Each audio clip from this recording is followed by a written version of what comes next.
Il va combo après opération.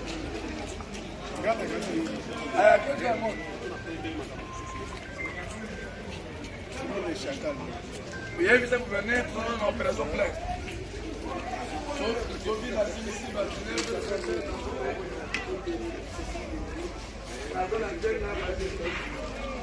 En Kenya, Basilique, moto, c'est moto, je crois.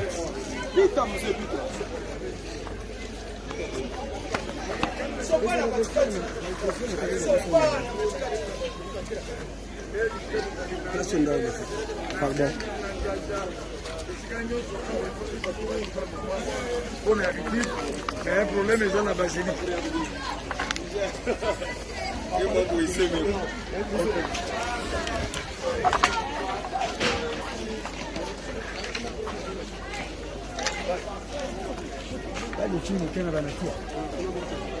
Ba te moto moke. Nda veni kasayo balobali.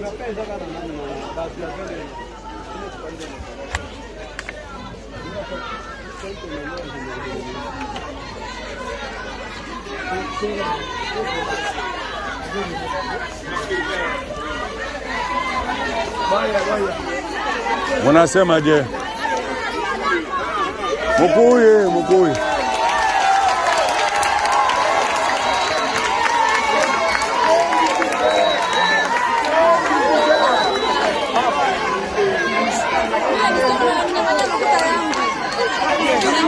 Kwa banani? Wanakunyang'anya kocha maguzi. Pasi gani? Hawa tozana venu Mwero en plein centre-ville. Weza mitu ba commissaire provincial, ville est paralysée. Azaki na parade. Troupe nyonso ezaki na parade, zina fait que sali mubulu na ville pied biloko batu na Kenya moyen wapi. Beti batu mabe a tozo baluka azokende kopesa kimia na population, donc ville est paralysée, ba magasin za fokonga maté. Ville yango centre ville à Lubumbashi pris en otage par l'INAFEC parce que nomination ya ba maire de la ville na ba bourgmestre balobi ke to sepeli nango te, mais eza manipulation ya bawe bauti kolonga na ba homme politique moko boye ayebi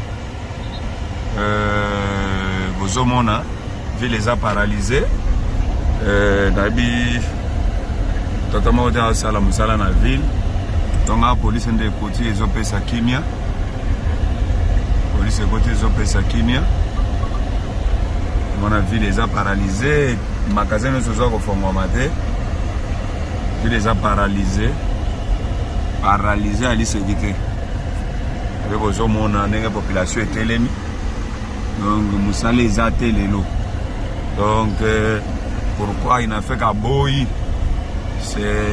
Donc comme le la armée moko na kati armée ya Congo eza indépendant o ba milice il faut basila o boye population eza mal à l'aise na bibo komona na ba déclaration population ndenge bazolo ba trop c'est trop, est-ce que l'état za la kate trop c'est trop na bibo zomona pesa centre ville à Lubumbashi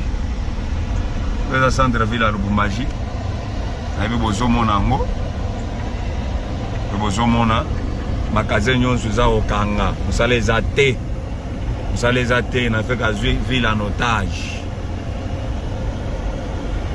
Trop c'est trop, on ne peut pas tolérer ça. Comme il y a état na kati ya état mususu bon tokosenga kaka bakonza likolo ministre intérieur bapesa ordre ba drapeau nyonso oyo na fait ka matisi na centre ville ekita drapeau ko bandomona na eza drapeau à pays. Trop c'est trop, on ne peut pas tolérer ça. Trop c'est trop. Mais les manipulations à les politiciens. Tu as vu que tu manipuler. Moi, tu as vu vidéo exacte. La ville est paralysée. Ville est paralysée. Merci.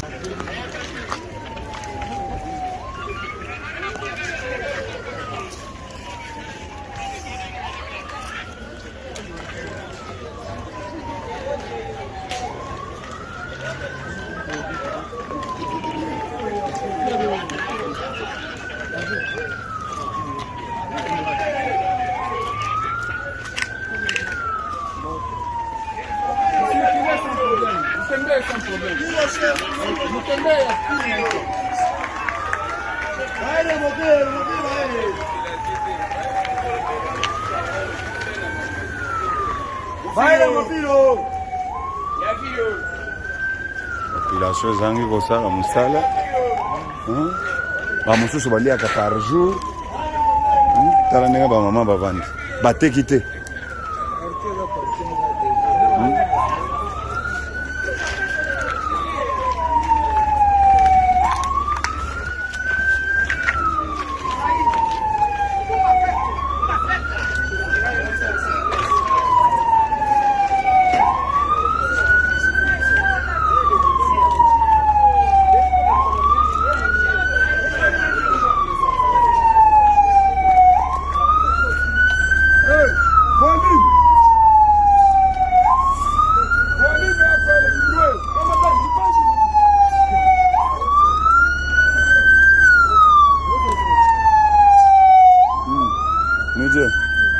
bien.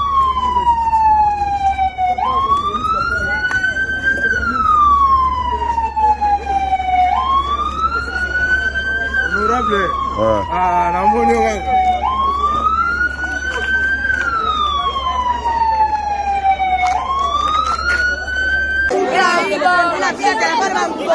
Banani.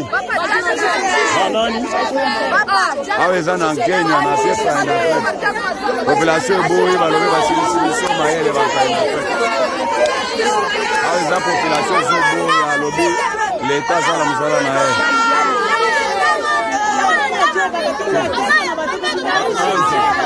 unatesa aba batoto beye ba mukini ni banani mimi na baona tu batoto ba mukini ndina hapo ni banani ni ba ndio mwe kutaya Mungu nakatala ni banani sawa mama ni banani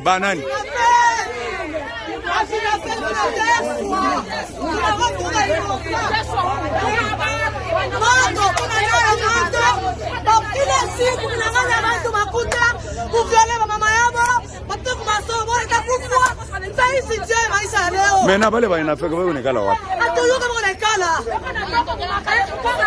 mambo mune anakuya wapi tunateswa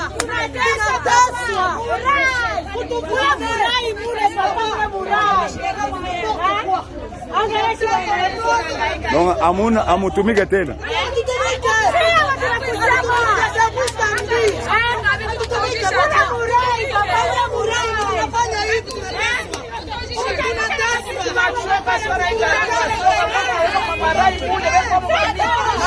ni banani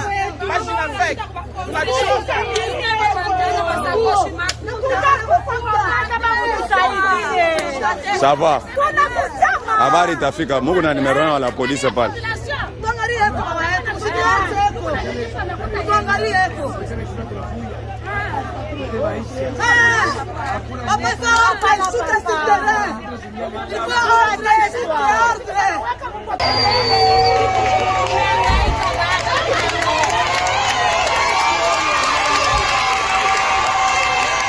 Opération Beteli, commissaire provincial à Mabogo. Ndenga yako pesa kimya na Kenya. Okay. Banani bananuteswa. Ni banani? Bale beko nanuteswa ni banani? Ah, munaona vile katala kwa kusema. Mwe ndio ba tretre ba kwanza. Ba jinafeka? Okay. Faut kusema.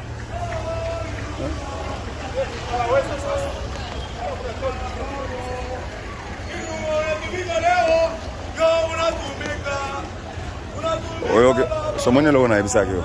Omoni place yoko kuta hii. Yo, mtu wana ifo kanga hii. Tika ye.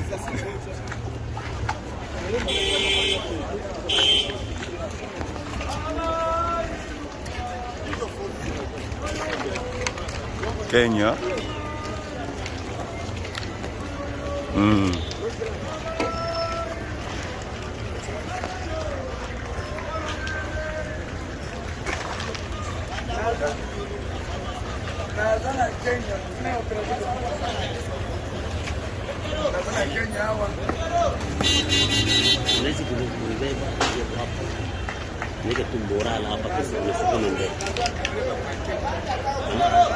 Ah, wewe ufanye vya vile unafanyaka.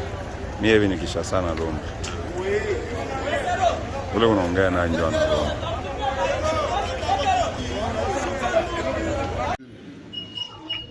Chef de l'État Fati Beton AK-47 Augustin Kabuya lelo toye lisusu nalekaka te ta soki naleki lelo danger ezali tomoni hypocrisie oyo ezosalema wana o Katanga trop c'est trop.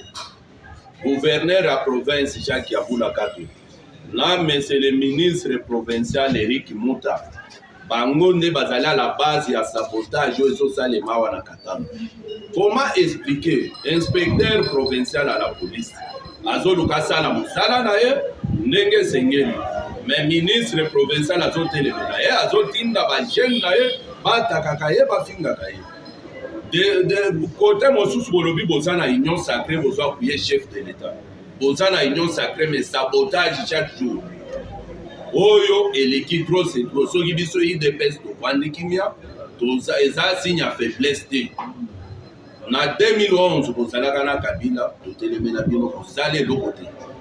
D'ailleurs na mando bozobiloba ke boza union sacrée bofutaki foyiro bino nyonso union sacrée o Katanga ba hypocrite bosalaki foyiro campagne toyebi objectif na bino boye na union sacrée mpona osabote baso ya chef de l'état tosengi démission ya ministre provincial ya intérieur immédiate awa na o Katanga ministre ya batribalisme ministre a encouragé ba viol violaki ba maman ya bato a jour ya match ya soutien à FRDC qui les l'autre mon implication mais awa mutu na bato nzambe ya kufi ba bomi e biso nyonso tozan souci wana mais bolingi bo tribaliser mutu abato mais lelo ndenge bo s'impliquer na makambo aliwa mutoto lingi lisusu implication ya Jacques Yabula ya bato bakufa bakombato baboma le 9 juillet batiki mpe bafamie ezali tozobenga bango mpo tosala marche ya koreklame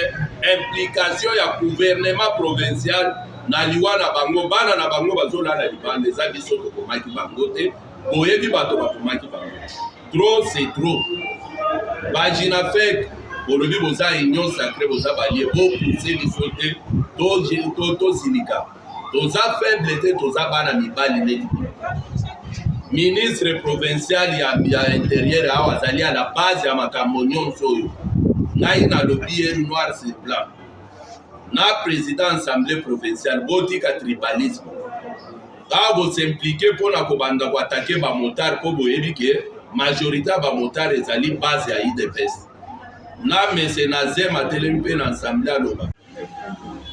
Nous demandons au chef de l'État, Félix Antoine Tshisekedi Tshilombo, et le ministre de l'Intérieur, Maître Daniel Assil. Ce qui se passe à Lubumbashi, c'est déplorable. Je n'ai jamais vu un parti politique qui sème le désordre, laquelle le ministre de l'Intérieur fait partie de ce parti-là, qui ne parle pas, qui ne prend pas la disposition. Ils sont en train d'empêcher l'inspecteur de la police de faire son travail. C'est lui qui a décidé de faire son travail. Il intercale jour et nuit. Ici, il y a la violence, on viole des mamans, on vole des téléphones, il fait du n'importe quoi. Tout ça, si le DPS ne s'implique pas, ce n'est pas un signe de faiblesse. L'UDPS, c'est un parti au pouvoir, c'est un parti qui sait comment se respecter. Nous demandons la démission immédiate du ministre de l'Intérieur.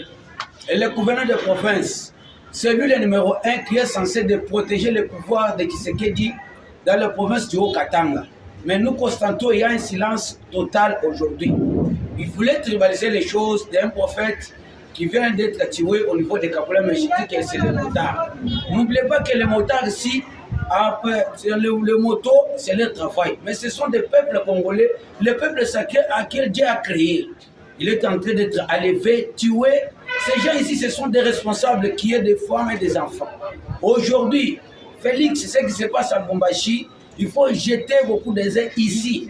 Il est en train de vous saboter sans le savoir. Quand vous êtes ici, il y a l'union sacrée. Vous voyez des véhicules passer à Camagnol. Quand vous rentrez, ce qui se passe, c'est autre chose. Il est pour saboter les nominations que tu viens de nommer tout de suite là. Parce que le combat ici, c'est parce que vous avez nommé le maire de la ville administrative des territoires et le bourgmestre, il est en train de se voter d'une manière intellectuelle. Nous demandons notre frère, les autorités du Katanga, le président de l'Assemblée de Katanga, Michel Katebenkoui, Jacques Kiaboula et Mouta, impliquez-vous pour mettre la paix. Si la paix n'existe pas, l'UDPS aussi, c'est un parti de masse, comme les autres partis que vous utilisez là. Si l'UDPS voulait se soulever, tout ce que vous cherchez là, vous voulez dire que Tshisekedi il est en train de soutenir ses frères. Il faut qu'on se dise la vérité en face. Nous demandons la paix qu'il règne de Haut-Katanga. Si ça continue, l'UDPS aussi s'impliquera. Et j'ai dit. Eshima, votre magazine qui bat au rythme de l'actualité. Eshima Magazine, mensuel congolais d'info générale avec un panorama sur l'actu, des exclusivités, des analyses, des enquêtes, une vision stratégique des enjeux politiques et économiques en RDC passés au crible par une équipe rédactionnelle professionnelle. Notre rigueur ainsi que nos compétences font de nous le magazine de référence.